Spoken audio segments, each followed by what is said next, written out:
Welcome to the Cleve Loveland Loner Ranger Show, Loveland Report. Every weekend we give you your mortgage and real estate news, as I've been doing for over 25 years here in Central Florida. My family's probably sold one of those rooftops on your street in the last 50 years, as we've been all around Central Florida helping people buy, sell, and manage their investment properties. And I've got Bruce Woodburn here who's got the safe full of money. Oh, my gosh, do I have a safe full of money to give away. Just can't wait to give some more money away today. What's the rate on that money? Oh, my God. How do you do with I'll tell you what. Here's my opinion of it. We all know, like, there's no way that you are unless you're living in a rock or you're living in a homeless shelter, you got to know that rates are going up. And it was funny because I had a client call me yesterday, Cleve, and he's like, well, you know, I'm thinking about refining. And I said, oh, great. I said, what do you want to do? He says, I want to lower my rate. I said, well, what rate do you have? He says 2.99. I'm like, dude. What radio commercial you listen to? Well, where have you been, man? He's on PBS. That was like last December, okay? Here's the thing. Rates are going up. They're going up pretty steadily. Sometimes we're having what's called intraday price increases. So it absolutely does happen. Things are moving forward. The Fed's already made an initial rate hike. They're going to raise it another half a point. They're already threatening that they could have as many as 6 rate hikes this year. And the thing with this market the market is still hot, Bruce. We've still got very low inventory. We've got less than 2,500 homes for sale, which is about what it was in 2006 before the wheels came off the bus. Now, the wheels are not going to come off this bus, though. We've got very, very low inventory. The builders have no homes. The builders are the ones that broke our backs in 2006, 2007 when they started delivering all these new homes.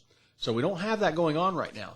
We've got a lot of people coming to Florida, and COVID amplified that, showed that our taxes are better, our weather's better, we're not going to lock you in your house and weld the door shut, and it's just a better state to be in. So Florida's going to be a more expensive state. And Bruce, my hardest problem right now is all these buyers I've got at $350,000. That's kind of a starter home. Well, it is a starter home. Quite frankly, I got the numbers out. These are Seminole County, but they're about the same as everywhere else around town. So right now, the median price as of February was $365,990. Yeah, $365,990. Yep. So that's gone up from what was a year ago was $305 from February 21. Then it was $272. Then it was $252. So I mean, we're experiencing. You can expect to make $50,000 a year on your house at least. Just about, and it's gonna slow. I mean, like they talked, we've had almost over 20% appreciation depending on your price point in the past 2 years. We're talking about this year's going to be 15 to 18. And you know, I just sold. It's funny how things will pop in like a little neighborhood. They'll pop. We just sold a condominium in Orlando for $120,000. Well, the highest sale previous to that was like 80 or 90. This is a little one-bedroom apartment. Now, what's going to happen is all the neighbors are going to go, "Oh, I can get 140 or 130 when that closes," and it's going to pop 10 more people onto the market. So these little things happen and circulate. But the thing I think is to be wary of. You know, the hard part I'm having for people now is where are you going to go? I can sell your house. We're going to get you top dollar. I'm going to show you how to stage it, how to get it all prepped.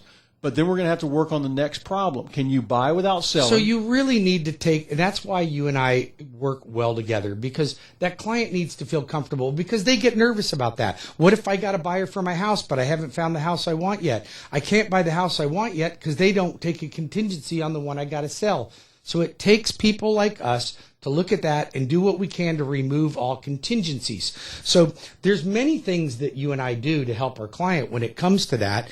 And one of the things that we do is to do what we can on removing every contingency that we possibly can. So I've got one right now, client moving from Texas. They needed to sell their home, but they didn't have to sell their home. So she's going to pull money out of her 401k to put 5% down on the house here. She qualifies with her current mortgage in Texas. I got them in no contingency. Contract accepted yesterday. Now their house goes on the market.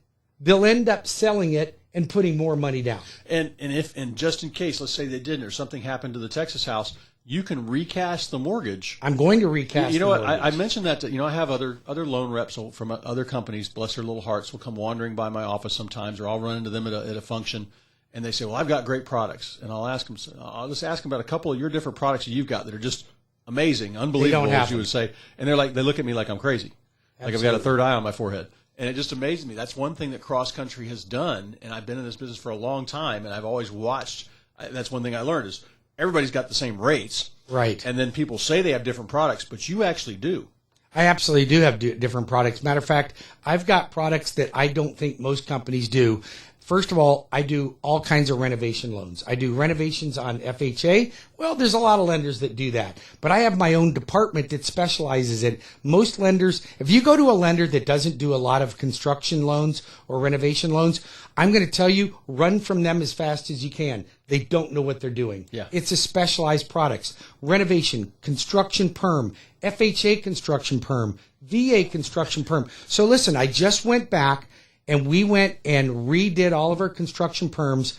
Now I'm doing FHA construction perms back at 3.5% down, and I'm doing 100% financing VA construction perms.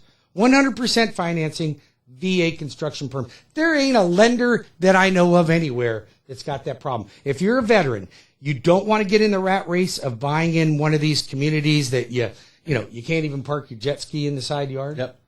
You want to build your own home? 100% financing. Well, I've seen that happen in some of the smaller, older homes, and they're on a decent-sized lot. That's one thing about the new neighborhoods do have small lots. The builders want as many homes in there as possible. But you go into some of these older, more established neighborhoods, and maybe there's an old zombie house that's just been deserted or was locked up in probate for 10 years. We can renovate those homes. Those can be renovated or scrape it and build new, and you can do that with your construction perm or the renovation loan. Absolutely. Listen, if you want some assistance, you want the right guidance, give Cleve a call at 407-352-8118. That's 407-352-8118. If you have questions for the loan arranger or you'd like to apply for a mortgage online, please go to WeBringYouHome.com. That's WeBringYouHome.com, or call me at 407-250-9144, 407-250-9144. What you got? Numbers. And what's amazing here is inventory still down from a year ago, about 30% down. But the number of new listings is actually up. People going on the market, which is good. Okay. And that's more people coming on the market February of this year than February of last year. Number of new contracts, nearly identical, even with higher interest rates. So that's good. Our new clients have not slowed down one bit. But here's the number that it's always true. It's almost like the law of physics. 10% of the market, about 10% of whatever's active for sale, doesn't sell. And I'm getting these calls from people. So if you know somebody, it's funny. 1 out of 10 homes doesn't sell. They give up. They withdraw. They expire. Something happened. And I am an expert at fixing these things. And I'm getting those calls again, Bruce, whereas before it's like everything would sell. Even if it didn't have doors and windows. And you see the TikTok about the guy selling the plastic playhouse for $150 a square foot. Right. It's got 18 square feet, And so, but homes are not selling, and if they're not, it's usually something very simple. Not always price, but I'm seeing some very simple fixes. And it's usually missing the ball on staging. It's missing the ball on prep work. It's missing the ball on making it available. And I can show people how to do this and how to make it right. And sometimes they just don't know what's their next move. What do they do? They hear about how real estate's great and it's all over TV, but then they don't sell and they're like disenchanted with the whole process. I can fix that for you. Call me at 407-352-8118. Yes, or call the loan arranger at 407-250-9144, 407-250-9144, or go to my website at WeBringYouHome.com. Cleve, I got a couple of classes that I'm going to do here. I've got a class I'm sponsoring called Real Estate Relations. Now, this is not being trained by me. I am going to be a speaker in this, but if you are a real estate agent and you want to elevate your business to the next level, Tina Valiant, a real estate trainer. I've been to one of her classes. I've met with her several times. I think she's got a great program. So if you want to elevate the way you're getting business, the way you're handling your business, then I happen to have 4 extra tickets available for Monday the 4th and 5th. It's an all-day event that will be at the DoubleTree Hilton in Orlando.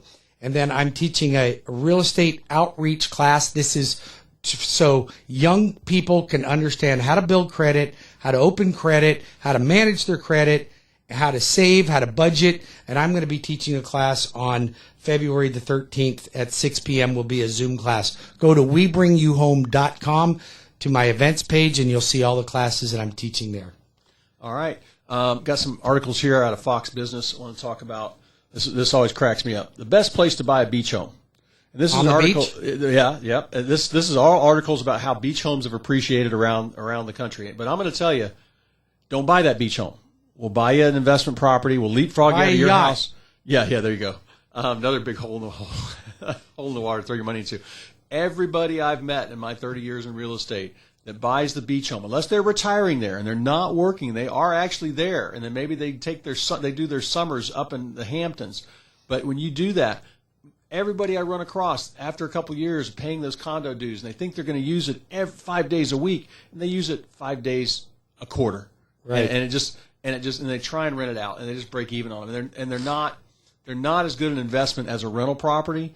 And I'd say have a rental property, make a ton of money on that, and then spend a month at the Ritz-Carlton. I am absolutely amazed at how many people are buying properties and turning them into Airbnbs that people are going to rent that aren't even on the beaten path. Like my friend Alan, he's got a house and he rents his out on Airbnb. I'm like, dude, you're in Sanford by the airport.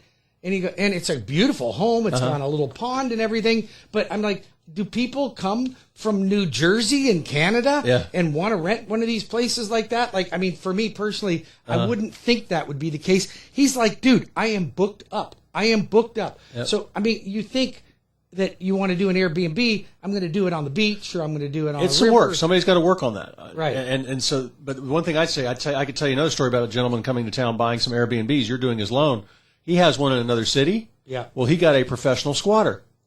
Oh, beautiful. She's blackmailing him, greenmailing him, whatever you want to call it. She won't leave. He's trying to sell that house because it's an older home, needs a bunch of work, and he was going to sell the big one, buy 3 little homes to Airbnb, which is much smarter. And he's got somebody holding him up for $10,000.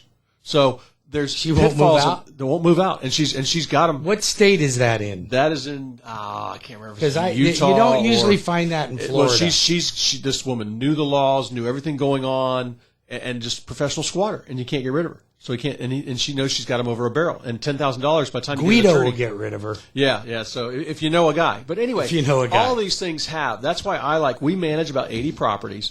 I like, I call it a semi-passive investment. It's not totally passive. I might call you and say, hey, you want to replace the dishwasher? You want to Band-Aid it? Right. I think we should replace it. What do you think? Or your value's this. Do you want to keep renting? The lease is almost up. We're going to raise the rent $200 this year. And that's what I call semi-passive. I love talking to my landlords, but I don't want to do it a lot about the house and about problems. We don't have problems with our tenants on the ones we manage because of the screening process up front. Just like giving a mortgage to somebody that doesn't have a job. It's not going to work out too well. And so a tenant, we're looking for, if the rent's $2,000, I'm looking for about at least $5,500 a month in income and a good savings and good credit and not 7 cats. Well, everybody, like and everybody's different. On some of my rental properties, I may be interested in just making sure I'm breaking even because I'm also getting the appreciation. I don't do my rental properties as short-term rentals. Mine are long-term rentals. So I have a lot of equity in them. Most of them are all paid off. And I have a little bit of profit on them. Mm-hmm. But I'm not doing an Airbnb. That's not my thing. I don't have. It's a job. And I tell people that. I'm like, you don't understand how much you're going to have to put into that. Mm-hmm. I know people that have done it. It's not just a plug and play. And it's funny. There's a couple glamour shows on TV that glamorize it and talk about you'll make this much money on your vacation home. Well, I'd love to see their tax returns and hear their stories after the end of the year. But if you are interested in buying investment properties, call me. We can run the numbers for you. You can make that decision. Cleve will go out and find you the property. You can reach Cleve at 407-352-8118. That's 407-352-8118 or cleveloveland.com. You can reach the loan arranger, get qualified for your mortgage, find out what it's going to take to become an investor, or you can use our Leapfrog program and then work that property into being an investment property. The loan arranger can be reached at 407-250-9144. That's 407-250-9144 or WeBringYouHome.com. That's WeBringYouHome.com. We'll be back in 5 minutes with more of the Loveland Report and the Lone Ranger Radio Show. Stay tuned. We've got some important things to talk about the market and what's going on in your neighborhood.